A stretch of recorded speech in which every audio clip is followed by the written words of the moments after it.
Olá, queridos. Vamos mais uma vez meditar sobre a Palavra de Deus.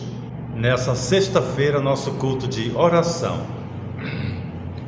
Vamos ler o texto que está em Provérbios, capítulo 28, versículo 9. Provérbios 28, 9. O texto nos diz dessa forma: o que desvia os seus ouvidos de ouvir a lei, até a sua oração será abominável. Nós já oramos, certamente os irmãos já oraram em suas casas. Vamos meditar sobre este texto que o Senhor coloca diante dos nossos olhos nessa noite, nesse dia. O texto nos fala que o Senhor rejeita de uma forma até veemente, é abominável, é o termo bíblico. Eu até procurei em outras versões. É abominável mesmo o termo que consta na maioria das Bíblias, que o Senhor considera abominável a oração daquele que desvia os seus ouvidos de ouvir a sua lei. Ouvir o outro, ouvir, parece ser mais difícil do que falar.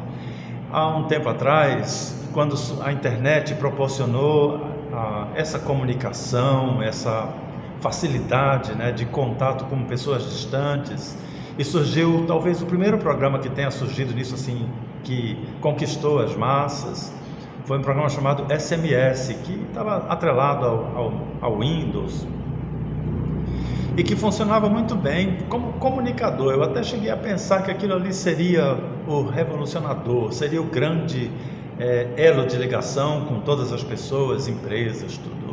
Usávamos muito aquilo na empresa onde eu trabalhava. Aí surgiu uma outra plataforma que era bem mais completa, atendia de forma melhor os anseios de quem se comunicava, que era o Orkut. Muitos vão entender, vão se lembrar. Eu nunca tive um Orkut porque não fazia muito a minha área. Eu fiz um para testar, mas não gostei de como funcionava. E ele cresceu demais, fez um sucesso enorme, principalmente no Brasil, mas com o tempo foi passando e ele perdeu a sua força, perdeu o seu poder e acabou. Aí no lugar dele surgiu o Facebook, que eu acredito que um dia vai acabar também, mas vão surgir outros e outros, porque ele é falível. O que aconteceu? Um comunicador que deveria ser uma coisa que criasse elos entre as pessoas, não era para acabar. O grande problema é que as pessoas querem mais falar, não querem ler a história dos outros, não querem ouvir os outros. Nós queremos falar. Como é raro uma pessoa procurar você, cumprimentar, abraçar e perguntar: como foi seu dia, como foi sua semana? Eu sei que você passa por tantos desafios na semana, orei por você durante a semana, me conte como foi legal no trabalho, nos estudos.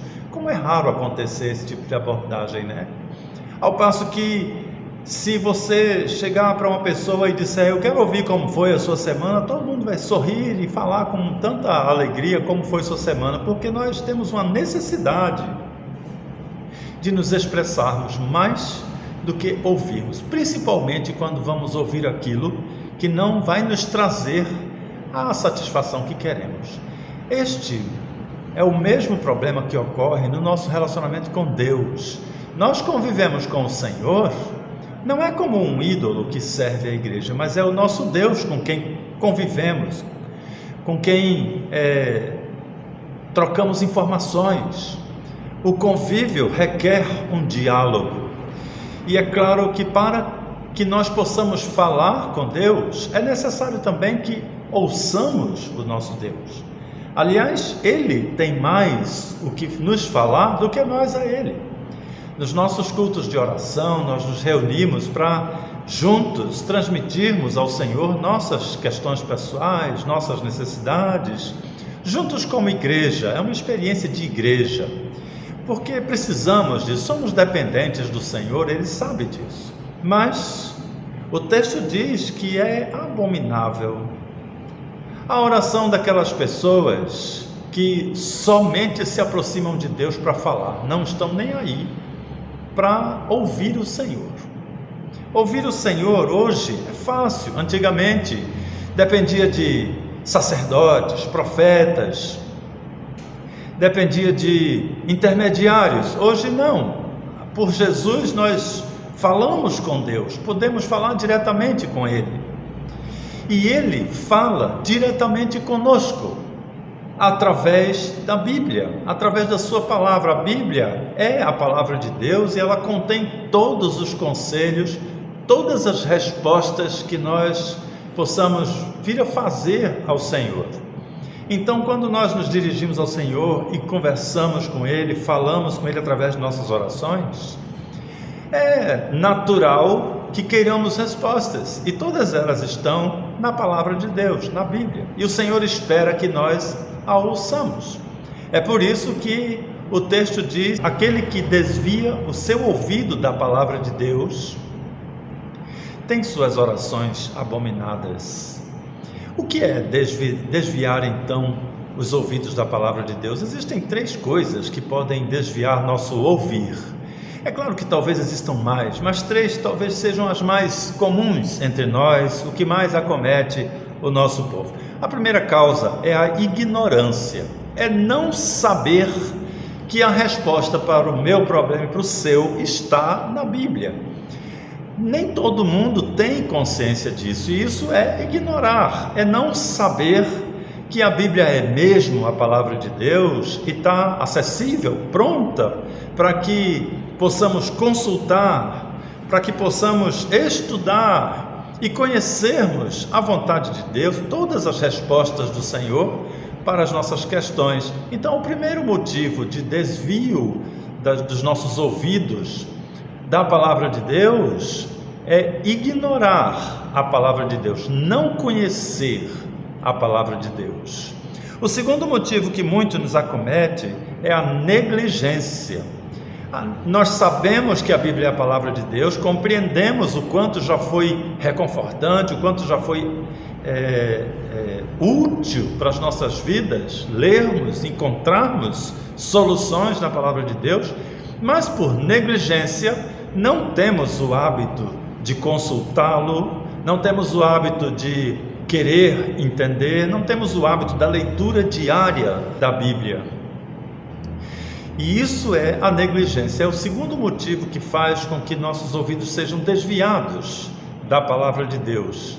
Aí, dentro dessa negligência nós podemos ver tantas outras coisas, falta de tempo, entre aspas, porque eu acredito que nunca nos falte tempo para lermos ao menos alguns versículos por dia, mas tem a preguiça, tem o sono, o cansaço, 1000 coisas que estão incluídas nesse segundo termo, nesse segundo problema, que é a nossa negligência diante da palavra de Deus. E o terceiro motivo que faz com que nós possamos rejeitar, desviar nossos ouvidos da palavra de Deus, é a própria rejeição. É aquele caso de sabermos que a Bíblia é a palavra de Deus, termos o tempo, a disposição, o interesse, mas rejeitamos os conselhos. Muitas vezes a resposta que o Senhor nos manda, a resposta que encontramos na Bíblia, ela choca, ela é dura para os nossos corações. Às vezes não é a palavra que nós queríamos ouvir. Nós gostamos das promessas bíblicas, mas não gostamos das exigências. Nós queremos a esperança, mas não queremos saber da condenação. Nós esperamos ouvir coisas boas, e a Bíblia tem todas as coisas. Ela é o suficiente para que nós saibamos o que é bom e o que é ruim. Portanto, a resposta do Senhor, ela é completa e alcança todos os compartimentos do nosso coração. E isso pode causar incômodos em muitas pessoas. E por isso existe mesmo a rejeição da palavra de Deus, por revolta, por rebeldia. E por qualquer que seja o motivo de desviarmos os nossos ouvidos da palavra de Deus, vai fazer com que a nossa oração seja rejeitada pelo Senhor. Porque quando nós pedimos: Senhor, me ajude, Ele diz: eu ajudo. Quando nós pedimos: Senhor, eu preciso de bênçãos, Ele diz: está bem, eu estou pronto para lhe abençoar. O Senhor tem sempre respostas às orações do justo, mas Ele requer que nós busquemos as suas respostas, queiramos ouvir suas respostas, aceitemos as suas respostas, os seus conselhos, de modo que nossas vidas, a cada oração e a cada resposta do Senhor, se torne melhor aos olhos dele, se torne melhor para o Senhor, para a sua obra, para o que ele considera útil, o que ele considera bom na sua obra aqui na terra, porque é para isso que nós vivemos, para a glória do Senhor, para a glória do nome de Deus. Então, que o Senhor abençoe a sua palavra aos nossos corações e nos desperte antes a buscarmos a sua palavra constantemente, de modo que todas as nossas orações sejam sempre seguidas das preciosas respostas do Senhor. Um grande abraço virtual, que Deus o abençoe.